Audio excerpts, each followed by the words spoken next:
When I bought the house, I didn't cry. Not even when I walked into the empty living room, turned the light on for the first time, and stood there listening to the silence I had worked 8 years to earn. But when my little nephew pointed at the fireplace during a family visit and said, "Is this where we're going to put our Christmas stockings?"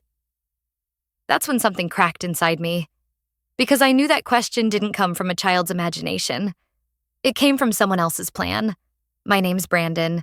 I'm 38, single, and after spending most of my 20s fighting an addiction that nearly killed me, I now fix engines for a living and live alone, a quiet, 2-bedroom fixer-upper by a lake in Minnesota. It's nothing fancy. No granite countertops. The floor creaks in the hallway, but it's mine. Every inch of it. Paid for with sober days, greasy hands, and a lifetime of people not expecting much from me. Which is why it gutted me when I realized that the people I love the most didn't see this house as my fresh start. They saw it as a resource. A convenient asset that just happened to be sitting under the name of the family screw-up who finally got his act together. My mom didn't even show up the day I moved in. She said she had book club, which is her way of not saying, "I don't approve." My sister Samantha came by a few weeks later with her 3 kids. She walked through the place like she was on a real estate tour, asked questions like, "How many square feet is this?" And, "Did you get a good deal?" No congratulations. No, I'm proud of you. Just calculations behind the eyes. I told myself I was imagining it. I always overthink things. But then things started piling up. Samantha came by more often. Brought the kids, brought laundry, left toys. One time she asked if they could spend the weekend so the kids could get a feel for country living. I said yes. I thought maybe this was her way of bonding. I even grilled hot dogs for them. Lit the fire pit. Taught the oldest how to skip rocks. But then there was that comment from Mom at Sunday dinner. "This place really belongs to a family." I laughed. She didn't. Samantha smiled quietly and sipped her wine like someone who already knew something I didn't. "Look, I've made mistakes in my life. I know that. I've put my family through hell. I've been broke. I've been absent. I've made amends. I've been clean for 7 years. I've worked every damn day to prove I'm not who I was. But apparently, in their eyes, I'll never be more than a halfway house for their expectations." A month ago, Samantha asked me to co-sign a loan for a new apartment. I told her I couldn't, not because I didn't want to help, but because I still have debt from my old life. She said she understood, hugged me, told me she'd figure it out. 3 days later, I came home from work to find her kids sitting on my front steps with sleeping bags and their favorite stuffed animals. She was standing behind them, smiling nervously. I told them they could stay for a bit. "You're okay with that, right?" I said no, not out of spite. But because the way she said it, the assumption, the entitlement, made my skin crawl. She looked hurt, like I'd just slammed the door on a burning orphanage. She left that night in silence. No goodbye. Just the sound of her SUV backing out of my driveway. I stood in the kitchen for a long time after, staring at the coffee mug she always used when she came over. It was still in the sink. I thought that would be the end of it. But I was wrong. A week later, I got an email from a law office. The subject line read, "Mitchell Family Property Proposal." It was a legal draft suggesting I transfer the deed of my house to Samantha in exchange for taking over her apartment lease, plus a clause about contributing to the well-being of minor dependents within the family unit. The proposal was already signed. By Samantha, by my mother, and by my godfather. The man who once dragged me out of a crack house and said, "You get one more shot." They didn't ask. They assumed. And that was the moment I realized I wasn't being asked to share. I was being erased. I didn't sleep that night. I sat in the living room, the same living room where Samantha's kids once built pillow forts, with that email printed and sitting on the coffee table like it was watching me. A thick legal proposal. Clean fonts, bullet points, payment terms. Cold. Precise. Signed by my mother, my sister, and the man who once held my hand through withdrawal. What ate at me wasn't just the fact that they thought I'd sign it. It was that they didn't even bother to ask first. They decided, like I was just a loose end to tie off. Like my life, my house, everything I built after crawling out of hell was negotiable. At 2 a.m., I called my godfather. Straight to voicemail. No call back. That hurt more than I expected. The next morning, I forwarded the email to a buddy of mine who's a paralegal. He called me back 30 minutes later. First thing he said, "They're trying to pressure you into signing under the illusion of consent. Don't." By noon, I'd hired a lawyer of my own. That same afternoon, I drove to my mom's house. I wasn't planning on yelling. I just wanted to look her in the eye and ask her why. But when she opened the door, her expression didn't match the occasion. She looked calm, like she'd been expecting this part. "I thought you'd come by," she said, like we were discussing Sunday brunch. She even offered me coffee. I didn't sit down. I asked her straight, "Why didn't you talk to me first?" Her answer? "Because talking hasn't worked with you in years, Brandon. You always say no. We needed a plan you couldn't run away from." Those words made something twist inside me. A familiar feeling I hadn't had in years. That sense of being managed, like I was still the family burden, now just wearing cleaner clothes. "You think I'm running away by keeping the only thing I've ever owned?" I asked. Mom didn't blink. "You have no one else? Samantha has 3 children. The house should serve a bigger purpose." I walked out. I wish that was the end of it. Over the next week, I started getting messages from extended family. A cousin I hadn't spoken to in 5 years texted, "Heard you're not helping Sam. Not cool, man. Thought you changed." An old church friend called to check in, then slid into the real reason. Sometimes God tests us with sacrifice, Brandon. Family is everything. At work, my manager pulled me aside, said someone had called HR claiming I might be struggling mentally. That caller? My mother. But the breaking point, the thing that made my hands shake and my mouth go dry, came 2 weeks later. I came home from work, walked up the porch steps, and froze. There were muddy footprints on the welcome mat. Small ones, kid-sized. Inside, the air felt disturbed. The scent of lavender, not mine, hung in the hallway. I walked into the guest room and saw it, a pink comforter folded neatly on the bed, a stack of children's books on the dresser, a framed photo of Samantha's kids on the nightstand. My chest tightened. I checked the rest of the house. Nothing stolen. No signs of forced entry. But everything smelled like her. I called Samantha. No answer. Then Mom. She picked up on the first ring. "It's just a staging," she said calmly. "Patricia from my book club is a realtor. She needed to see what it would look like as a family home." My knees almost gave out. "You entered my home. You went through my things." "You gave me a key years ago," she replied, like it was still valid. "I changed the locks." Well, I still had the old one. It worked. That says something, doesn't it? I hung up, then called the locksmith. Again. That night, I sat on the floor of my kitchen, back against the fridge, and shook. Not cried, shook. I felt like a stranger in my own house, a guest in the one place I was supposed to feel safe. And then I did something I hadn't done in years. I poured a glass of bourbon. I didn't drink it. I just stared at it for 2 straight hours. I wanted to forget everything. The betrayal, the legal papers, the pink comforter. My mother treating me like I was some blank check with a heartbeat. But I didn't drink it. Instead, I called my lawyer at 11 p.m. and asked him a single question. If I filed a restraining order against my own mother, how likely is it that a judge would approve it? He didn't answer right away, but what he said next chilled me more than anything Mom had done so far. Depends. Has she tried to transfer the title behind your back? I froze. What do you mean? Because someone just requested your property deed from the county office this morning. They say everyone has a breaking point. I think I found mine in aisle 6 of the local grocery store, right next to the instant oatmeal. A woman from my mom's church walked past me, gave me a tight little smile, and said, "Praying for you, Brandon. Must be hard carrying all that guilt." She didn't wait for a response. I stood there holding a box of brown sugar oatmeal and felt like someone had poured wet cement down my spine. I wasn't even mad at her. She didn't know the full story.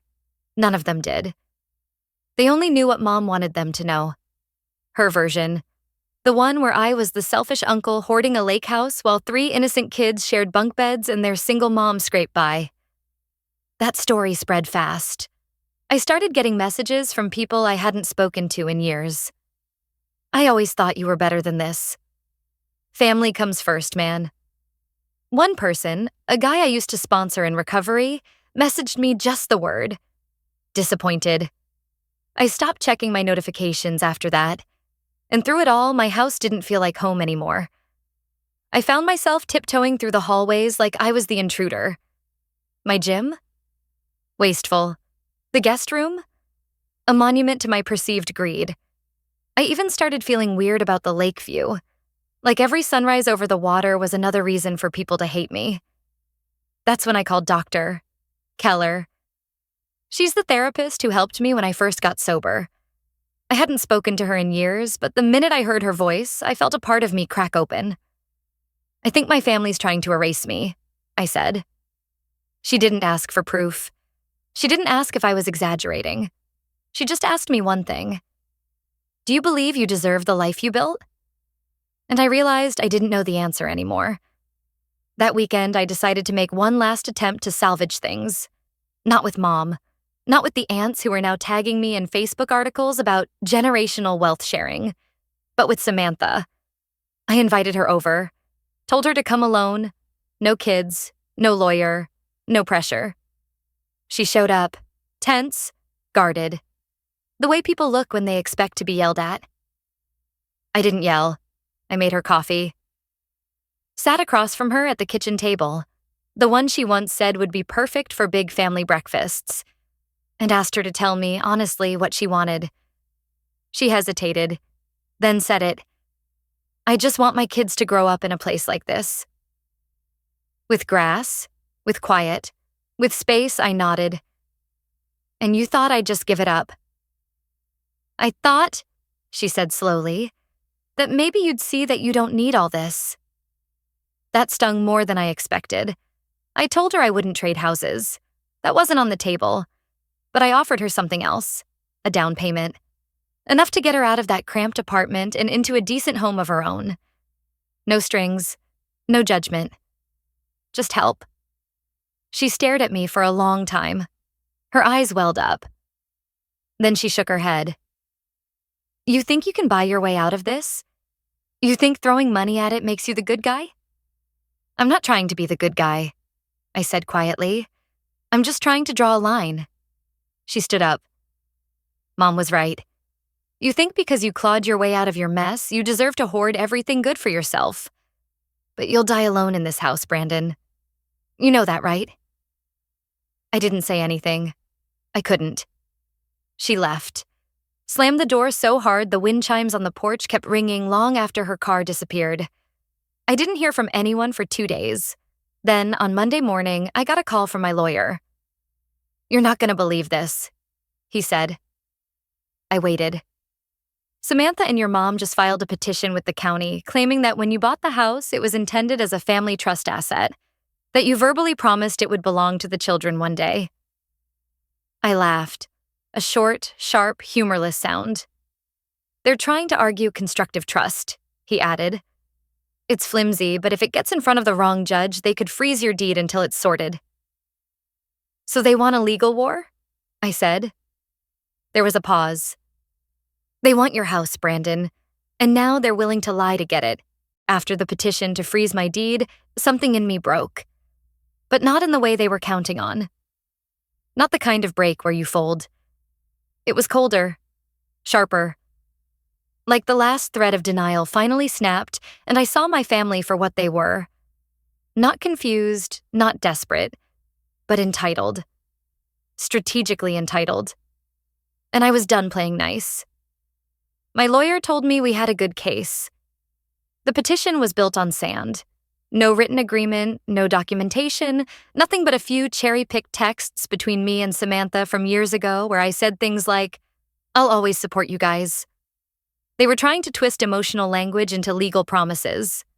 Still, it meant a fight. A long one. And they knew it. They were betting that the public humiliation, the lawyer fees, and the nonstop character assassination would make me cave. They underestimated how many times I'd already rebuilt my life from scratch. So I got quiet. Didn't respond to texts, blocked numbers. I shut down social media. I stopped explaining myself to anyone.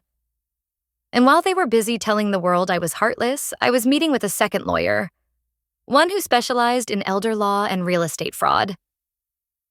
Turns out, Mom had been collecting statements from family members to build a narrative that the house was always meant to be for the grandchildren. She told people she'd contributed to the down payment, a lie, and was looking into reclaiming family property. My lawyer started documenting everything. Meanwhile, Samantha continued her PR campaign. She posted a video on Facebook of Olivia crying while packing a small suitcase, captioned, "She thought she was going to her new room at Uncle Brandon's." The comments were savage. What they didn't know was that I'd already filed a motion to bar them from entering the property, including a cease and desist for defamation. It was all in motion. And then came the ambush. I came home one evening and saw a car in my driveway. Patricia's, the realtor friend from Mom's book club. I parked, walked up slowly, and there she was, standing on the porch with her phone in one hand and a measuring tape in the other. My mother stood beside her, clipboard in hand like this was an open house. "I told you to stop this," I said, my voice low. Mom looked up like I was the one interrupting. "We're just doing preliminary assessments," she said. "You're being unreasonable. You're forcing us to do this the hard way." Something inside me flicked off. I pulled out my phone, walked back to my truck, and called the police. I didn't yell. I didn't argue. I didn't ask. When the officers arrived, I showed them the court documents, the orders, the video footage from my porch camera. Mom tried to spin it. Said I was having a breakdown, that I needed help. The officers didn't buy it. They escorted her and Patricia off the property. My mother cried. Actually cried. In the middle of the driveway in front of neighbors, sobbing like I'd just turned my back on her during surgery. But I didn't feel sorry. Not this time. I went inside and sat at the kitchen table. The silence felt heavier than usual. The smell of lavender still lingered in the guest room. A leftover from when they tried staging it. That night I received a call from someone I hadn't heard from in years. It was Ryan, Samantha's ex-husband. He sounded tired, defeated. Said he couldn't stay quiet anymore. That he never agreed with what Samantha and Mom were doing. That he only went along because they made him feel like choosing otherwise meant abandoning his kids. Then he said the thing that made my blood run cold. "You should check the county records again. There's something you need to see." I logged in. My heart stopped. 3 weeks earlier, while the petition was still pending, a quitclaim deed had been filed, transferring half ownership of my house to Samantha. Signed. Witnessed. Stamped. I stared at the screen, my hands shaking. My mother had forged my signature. When I saw that forged quitclaim deed, it felt like the last punch I didn't even know I was bracing for. There it was. My name, my supposed signature, my house, now showing partial ownership by someone who never paid a cent for it. I'd been holding on, fighting back with dignity, thinking maybe somewhere underneath it all, there was still family left in this mess. That illusion evaporated in a single screenshot. I forwarded the document to both of my lawyers without a word. One called me 20 minutes later, voice clipped, professional and mad. The other just said, "We have them." Turns out forging a legal signature and filing it with the county is not only wildly illegal, it's also very traceable. Patricia, the ever-so-helpful realtor, had witnessed the signature. On a date when I was, according to multiple timestamps and even a gas station receipt, 400 miles away visiting a buddy out of state. We filed a criminal complaint the next morning. What followed was a whirlwind I wouldn't wish on anyone. I had to sit through interviews with the county fraud unit, hand over samples of my handwriting, provide access to surveillance footage, even go through an uncomfortable grilling about family history. It was humiliating, but necessary. Within 2 weeks, the DA's office filed charges for document fraud and attempted property theft against my own mother. Yeah, you read that right. The woman who gave birth to me was now being investigated for felony fraud, and I was the one who pressed charges.